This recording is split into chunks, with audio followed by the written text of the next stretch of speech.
Hey guys, welcome back to the Community Cares Podcast. I'm Dave. I'm the Executive Director here at Good Shepherd's Clothes Closet.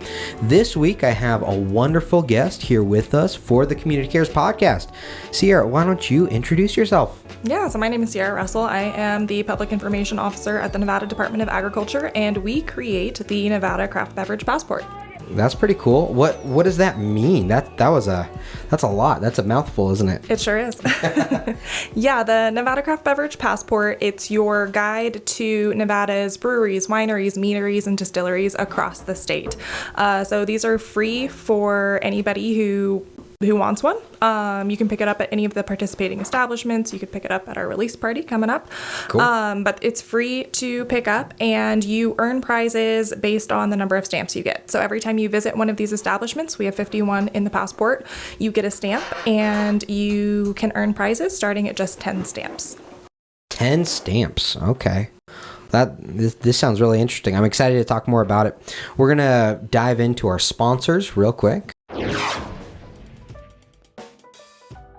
We want to give a huge shout out to Shelley's Hardware. Shelley's Hardware has been a consistent sponsor of the Community Cares Podcast for almost a year.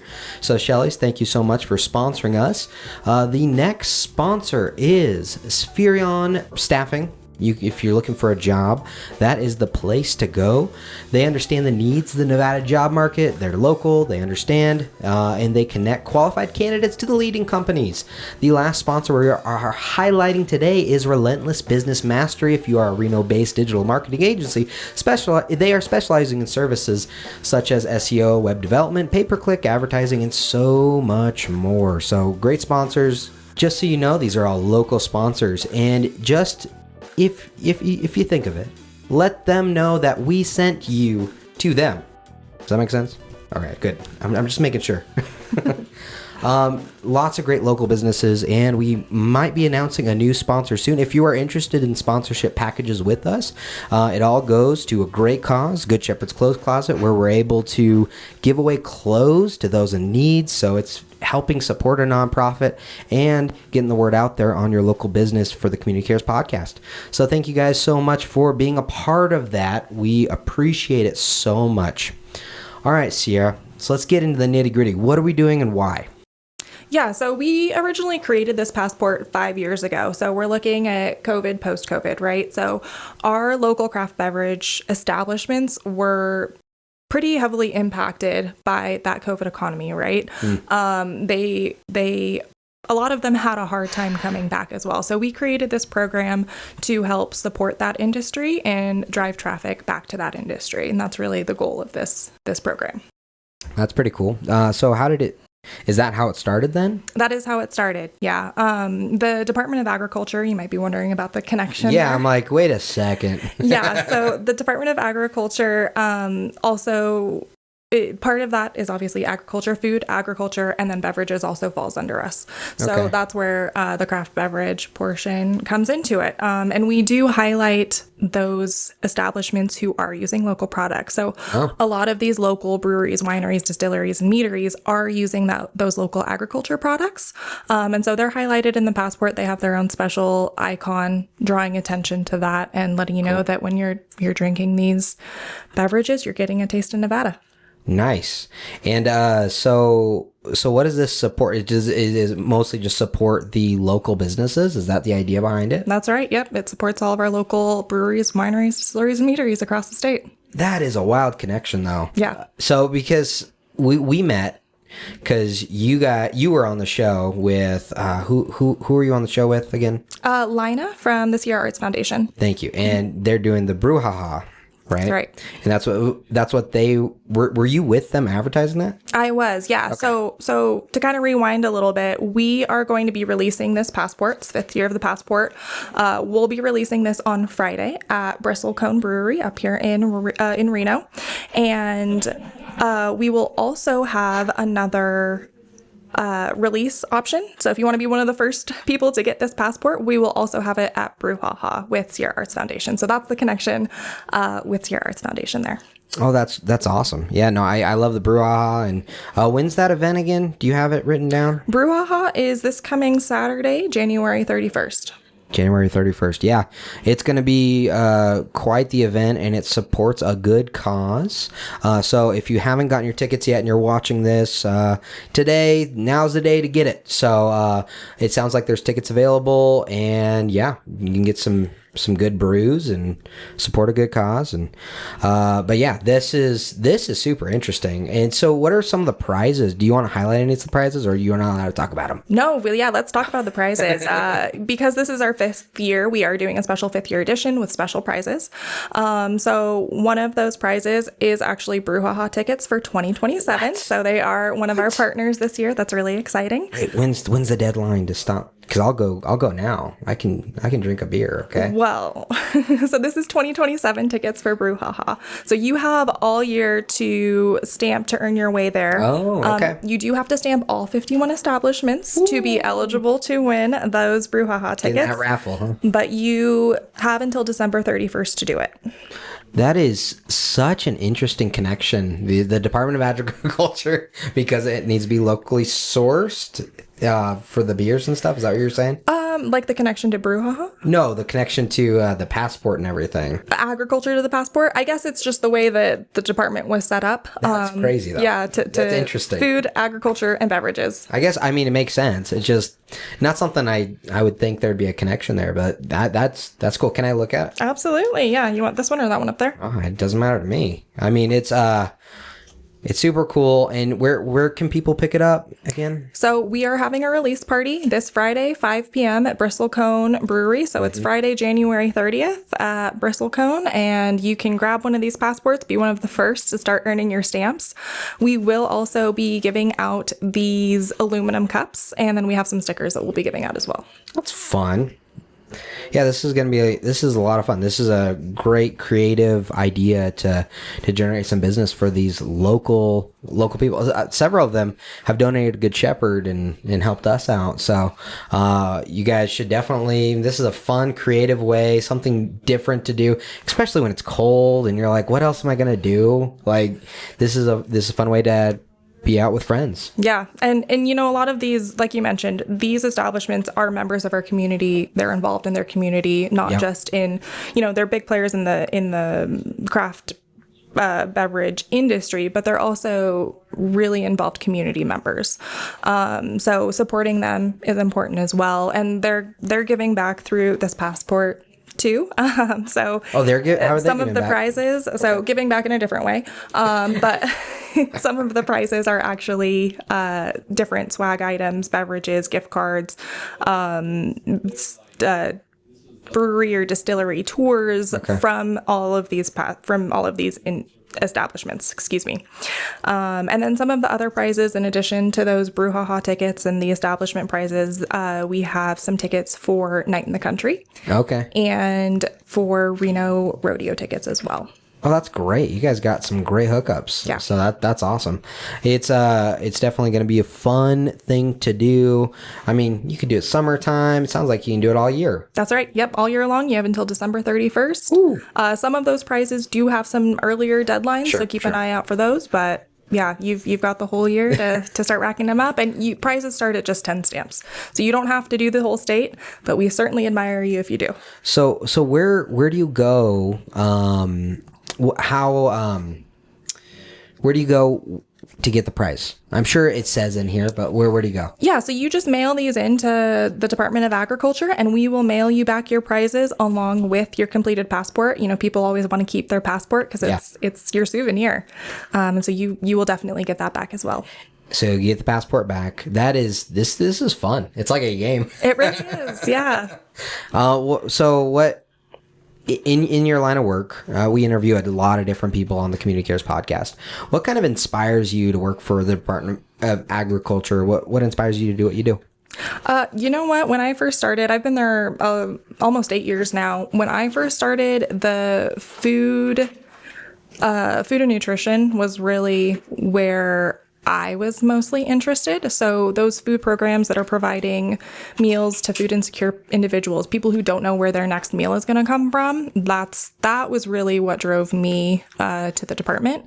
And since then, 8 years later, I just really have found value in the work, not just through that that food distribution portion of it. But there's also just so much to learn every single day as well. We have 5 different divisions covering a broad breadth of different things, including the passport. And are you over some of that stuff with the food? You said food disparity, or what is it? Food distribution programs. Distribution. Okay. Yeah. So I am the public information officer for the whole department. So that touches all of those 5 divisions, including the food distribution programs. Wow.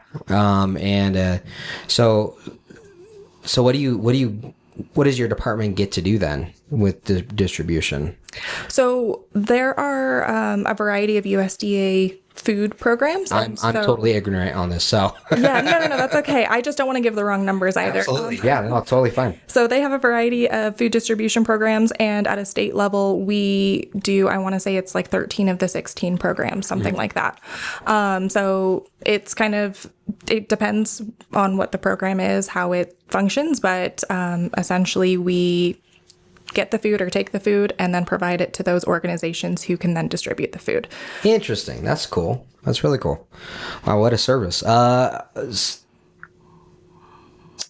us a little bit more about you personally. What do you do on the weekends?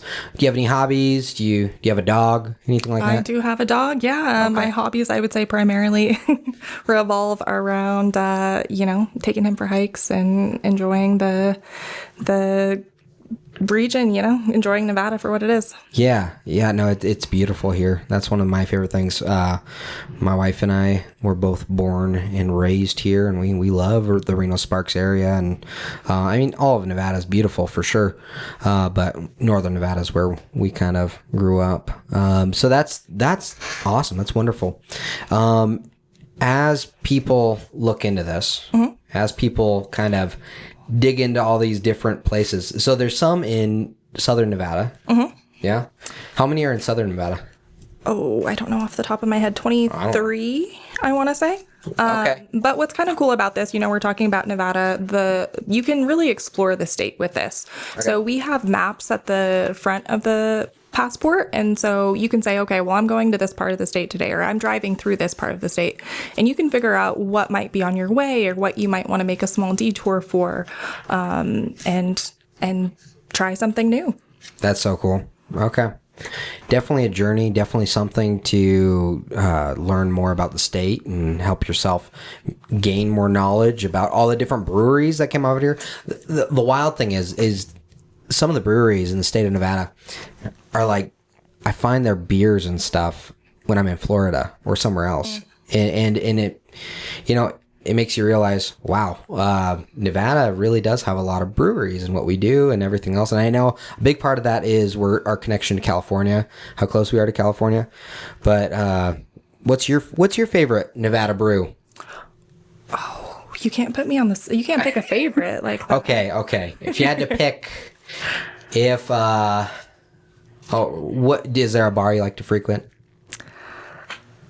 That you're asking me to pick a favorite child right now, These are your children? What? Yeah, I like Revision. Revision's good. I do like Revision. It's nearby, which is always nice. I like 10 Tour. I like Parlay. What's your least favorite? No. I don't think there is. I'm joking. I won't make you say that on air. I will say we did a road trip and we stopped at Charleston Peak on the way. Charleston Peak Winery. They're out in Pahrump. Really enjoyed that as well. Here's the thing. This is what you got to do. You got to go to the Brouhaha. This is true. Try a bunch of beers. Exactly. And then you pick some favorites, and then you go to those breweries. Fair point. Right? That's the way to do it. That's the way to do it. Then you get to try so many things. And if you pick up one of these at Brouhaha, there's a little place for notes. So if you try one of these, you can take a note and be like, okay, I have to go back and get this specific drink. Okay. But how good are your notes going to be by the end of the night? Brouhaha? You'll start recording it and you'll write down the note and you'll be like, okay, this one's really good. Oh, this one's really good. And at the end, you'll be like, I can't even read that anymore. No, I have faith in everybody's handwriting, and that's why the notes will be important. That's why they're important, so you can remember the next day. Exactly. I think that's cool, and definitely creates local interest, which I'm all about. We're all about at the Community Gears podcast, is all about local. How do we create more local interest? Parlay, they've sponsored us. They've given us beers and other things for some of our fundraisers. But just seeing that Nevada community, because Nevada Strong is such a theme. It really is. I was having this conversation the other day. Someone saying, man, you Nevada people are proud to be Nevadans. I'm like, yeah. Not most states don't have Nevada Day. No. Like that's or the state day or whatever. Right. California Day, Alabama Day. I don't know.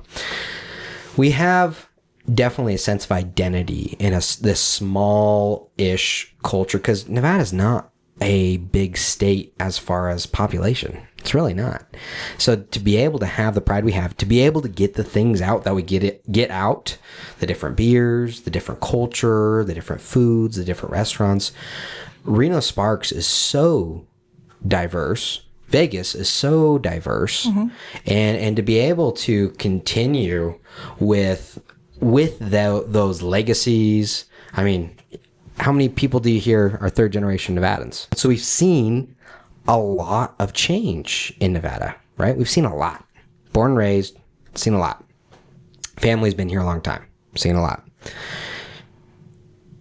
That pride, being known that we're local, is so important.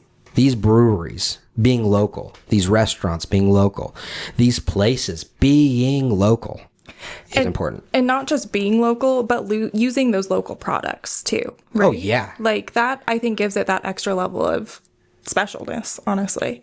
Yeah, if you can get local, I mean, come on. Who doesn't love local eggs? Who doesn't love local vegetables at your farmer's market? Everyone knows if you get the nice vegetables at your farmer's market, it's going to be better than a lot of grocery stores. It just will, because I used to work in a grocery store, and they freeze it. We froze it. And to be able to transfer it as far as we need to transfer it, of course it's not going to be always completely fresh. Of course, how could it? It's not sensible.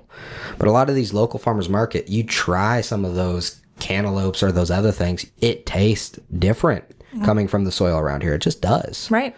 And so there's a lot of identity with that, with the breweries and all of that. And so thank you for sharing this. This is really cool. Really cool. I know some people that might win this.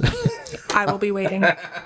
You'll be waiting. Are you the one shipping them out? One of my colleagues is actually primarily doing the shipping of things. But when we do get some of those, you know, if you've completed the whole state or you've completed all of Northern Nevada, we do try to push those out on social media and give you the credit that you deserve. So in those cases, I will sometimes get to meet you. That's cool. Yeah, it is so important to support local, which is why our sponsors at the beginning, they're all local, every single one of them. And we try to make sure that everything we do is local as well, local centric.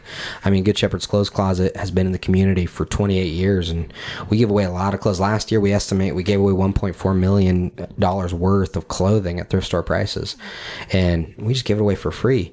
So supporting the local community, supporting local businesses that support Good Shepherd's Clothes Closet is important.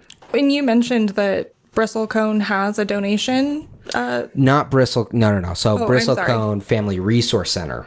So I was confused. I'm sorry. Yeah, they're recovery. They are one of our micro closet partners. Okay. So we have a closet there at the Resource Center, and then we also have a wish list program with them as well. But we have micro closets everywhere now, and there are people in here that have donated to us and sponsored us. Yeah. So a lot of the local breweries and restaurants, they do support local. Like exactly. They do fundraisers. They do things that help us small nonprofits, because we're small local too. We're not a big nonprofit. We're not looking to go and make boo-goo bucks on, helping people. We're ground floor volunteer ran organization that is looking to make a difference in the community every day. So I appreciate you being here. And is there anything else you wanted to add? I hope everybody can come and join us this Friday. Like I said, it's 5 p.m. Friday, January 30th, we'll be at Bristlecone Brewery. They do have a special that night. It's part of the passport, so it's half off a to-go crowler. So if you like something, you can get it to go.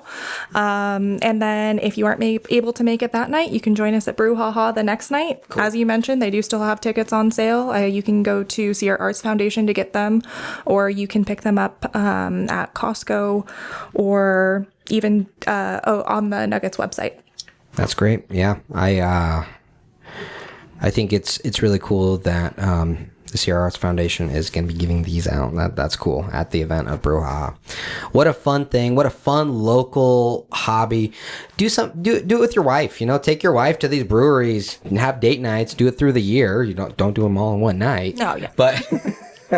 But make it a fun thing with a group of friends, your wife, whatever, and have some fun and support local businesses. Yeah, and one other thing I guess I'll mention is, if there's a certain type of beverage you don't like, there are different kinds in here. There's wineries, distilleries, meaderies too. So if you're not a beer guy or gal, you can try one of those other options too. Are you a beer guy or gal or wine? I am both, honestly. Both. Okay. Yeah. Both and there you go. Depends on the day. Depends on the day. I hear you. And same with me. Mm-hmm. Same with me. I agree with you on that. But I tend to go for whiskey normally. Okay, I was going to say, if we're talking spirits, I do like a whiskey. Makers is always good. I love Freight Ranch, though. Freight Ranch is local. Have you ever gone to the... I have, yeah. Another good one is Highmark here local in town. Yeah. I actually have a friend who just invested with them, and they're doing really well. So they're growing a lot right now. So, yeah, awesome things. Good Shepherd's Clothes Closet is a small local nonprofit here in Reno Sparks. We are here to serve those in need. We give away a lot of clothes for free. If you want to learn more about Good Shepherd's Clothes Closet, please visit getclothes.org. You can support us. You can volunteer your time. You can... help us financially, and you can donate clothes. That's what it's all about. This is all clothing that is donated from the community that we give out to the community. Thank you, Ciara, for being here. Thank you for having me. It was a great conversation, and we got to learn about an awesome thing that's happening that I had no clue about. So thank you. We help over 800 people a month, no matter what. We're asking you to come alongside and help one. All right, guys, thank you so much. We'll see you next week.